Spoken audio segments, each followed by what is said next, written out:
Hey guys, welcome back to Contest Prep University. I'm Joe Klemczewski with Adam Atkinson. We are in episode 3 of Extreme Weight Loss to the Stage.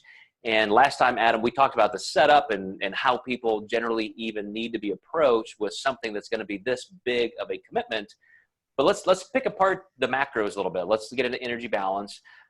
We all tend to think, and there's some truth to this, that somebody who is heavier because of the physical demands, they need to eat more.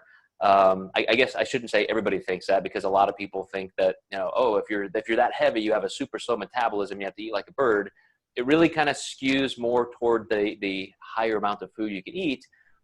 But when you start helping somebody eat healthier, they're getting, quality food, complex food sources, whole food, getting enough protein, they do feel sated. And so sometimes when a coach says, well, because they're this heavy, this much weight, I'm going to start their calories way up here, they may not be able to eat that much in higher quality food. And so do you have any ways of kind of finding that middle ground, or where do you lean toward as a bit of an error mechanism? Yeah, with most of my clients and all of my clients, I kind of look at what I think their body type is. And when we're talking about individuals that are 75 or 100 pounds overweight, it's really hard to determine. But I will typically treat that like an endomorph, just to be cautious. So a lot of times I will try to keep protein lower, and that's where it's tricky. What is their lean body mass actually at? They could have a lot of intramuscular body fat, and that gets tricky. And sometimes you see clients start losing weight faster, and they're not an ectomorph because they wouldn't be up as heavy as weight as they are if they were, but maybe they're more on that mesomorph side, and you can maybe get back some of that protein later. But usually starting with the protein, trying to go just below their lean body mass just to be careful, so I can give more calories towards carbs and then the rest obviously with fats. But again, I do try to meet these type of clients more on a behavior basis. If it seems like food is just kind of a trigger for them, or even if there's emotional eating involved, to kind of just cushion that psychology to initially start. One of the things that I've done is, now that I have graded hundreds and hundreds of exams and case studies for the National Academy of Metabolic Science, I get to see a lot of coaches studying for a certification, going through the coursework, the videos. Then they get to this final exam that includes some case studies. And they could have a case study that's a 155-pound female trying to lose 20 pounds, or a 300-pound guy trying to lose 150 pounds. It doesn't matter. I mean, we put all kinds of things in these case studies to make people really have to look at the demographics.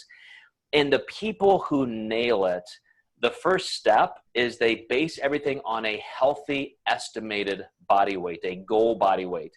Because if you weigh 250 pounds and you're trying to get to 180, or you weigh 400 pounds or 600 pounds, do you keep just scaling food up? Like you said, lean body mass, they may have 240 pounds of lean body mass. Are you really going to have them eat that much in protein? They don't need it. And so I really find it's more physiologically appropriate and socially doable to say, okay, your estimated goal lean mass body weight is going to be here. So now let's look at the food. And if we have to put a little cushion there for extra calories because of their physical size and energy demands, maybe that is something that we talked about last time, like, that extra little splurge. You can keep your wine night in or something like that. But let's start with a food level that's going to be appropriate and not even worry about the extra weight. And I really think that's just a good place to start. Yeah, absolutely. So the final thing, we've got so many podcasts on this, but do you find that somebody who is just getting started with extreme weight loss, do they have a preference for carbs versus fat? Are they primarily going to be eating, so much processed food or in restaurants? How do you get them to really commit to healthier food? And do you have to make any adjustments for that? Yeah, one thing I've done with a lot of these clients is I'll give them fats on their refeed, so they can actually feel like they can get back into the old lifestyle for just a day, but it's more controlled. If you give people maybe an untracked day, a lot of people, when you don't provide some structure or some planning, that can really hurt a lot of people. And that's why they're coming to you, is kind of for these parameters, so to speak. Not to say I would never not give them an untracked day if there's a wedding or something like that. But they really do hire us for those parameters. But I try to keep them doable for them and give them just a little bit of something to look forward to. I completely agree. And that's the contention happening right now in the coaching industry is, even if somebody does have a really strict goal, they're going to be on stage in 6 weeks. Like, do you still let them have a little bit of something like that? Where do you have to become more objective? So I think those are all great points, Adam.